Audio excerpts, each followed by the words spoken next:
You may not know it, but Kentucky's middle name is Adventure, or Tuck. Either way, there's some wild things to do all over this state, and here's a few as featured on the Downstream TV series. Afraid of heights? Cure it by leaping from a very old and very abandoned railroad bridge from nearly 300 feet in the air over the Kentucky River.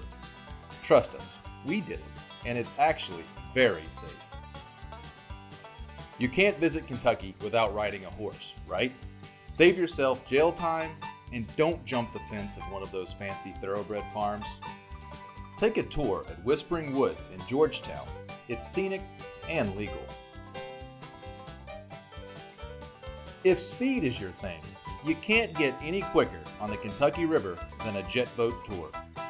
This boat makes the 155-mile run from Indiana all the way to Frankfort, Kentucky, where passengers can stay the night and tour the historic downtown. Still haven't cured your fear of heights? Maybe try a zipline.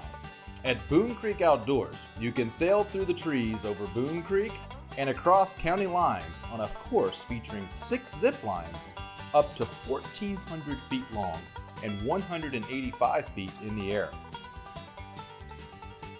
Maybe a lazy river is more your style, or a run on a 400-foot water slide, or even a wave pool at Splash Lagoon in Bowling Green, Kentucky. Great for all ages. Parents can sip a drink and snooze in a cabana. There are many underground adventures to be found in Kentucky, and an electric boat ride in Lost River Cave is one of the best. The guided tour features history, nature, and a whole lot of fun. But don't forget to duck when the time is right. You'll see what I mean.